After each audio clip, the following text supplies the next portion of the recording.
வணக்க மக்களே, இன்னைக்கு நாம என்ன பார்க்க போறோம்னா ரன் அவுட் ஆன சர்பராஸ் கான், கடுப்பான ரோஹித் சர்மா, டிரெஸ்ஸிங் ரூமில் நடந்த கலவரம். அதாவது இங்கிலாந்துக்கு எதிரான 3வது டெஸ்ட் போட்டியில் அபாரமாக விளையாடி கொண்டார் சர்பராஸ் கான். ஜடேஜா ரன் அவுட் செய்ததால் கேப்டன் ரோஹித் சர்மா கடுப்பாகி தோப்பியை தூக்கி எறிந்து உள்ளார். ராஜ்கட்டில் நடைபெற்று வரும் 3வது டெஸ்ட் போட்டியில் டாஸை வென்ற இந்திய அணி முதலில் பேட்டிங் செய்வதாகவும் அறிவித்தது. இதில் இந்திய அணி மிகப்பெரிய ஸ்கோரை அடித்தால் மட்டுமே வெற்றி பெற முடியும் என்ற காரணமும், அதற்கு காரணமாக ஆடுகளம் தற்போது ரன் குவிப்புக்கு சாதகமாக இருந்ததாலும் நேரமாக ஆடுகளம் தெய்வாக மாறி பேட்ஸ்மேனுக்கு கடும் நெருக்கடி கொடுக்கும்.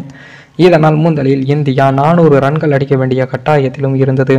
எனினும் இந்திய அணியின் முன்வரிசை வீரர்கள் சொற்ப ரன்களில் ஆட்டமிழந்தார்கள். இன்னும் 4வது விக்கெட்டுக்கு ஜோடி சேர்ந்த ரோஹித் சர்மா மற்றும் ஜடேஜா ஜோடி அபாரமாக விளையாடி 204 ரன்களையும் சேர்த்தது.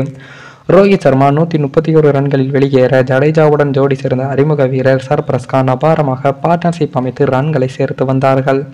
அதே போல ஜடேஜா சுயநலமாக சதத்தை அடிக்க வேண்டும் என்பதற்காக பொறுமையாக விளையாடினார்.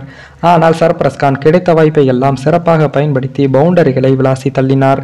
48 பந்துகளில் எல்லாம் அரை சதத்தை கடந்த சர்பராஸ் கான் அறிமுக போட்டியில் சதமடிப்பார் என்றும் எதிர்பார்க்கப்பட்டது. அப்படி சதம் அடித்திருந்தால் இந்தியா 500 ரன்களை கூட தொட்டிருக்கும். ஆனால் இதையெல்லாம் ஜடேஜாவின் செயல் தவிடுபொடியாக மாற்றிவிட்டது.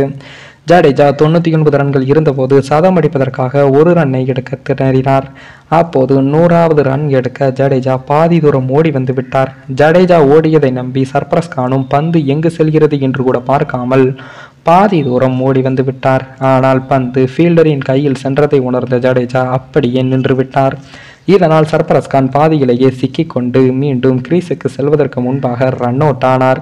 இதனால் ரசிகர்களும் அதிர்ச்சி அடைந்தார்கள். இந்த செயலை பார்த்த கேப்டன் ரோஹித் சர்மா தலையில் கை வைத்து கொண்டு தன்னுடைய தோப்பியை கோபமாக தூக்கி எறிந்து சில வார்த்தைகளால் திட்டினார்.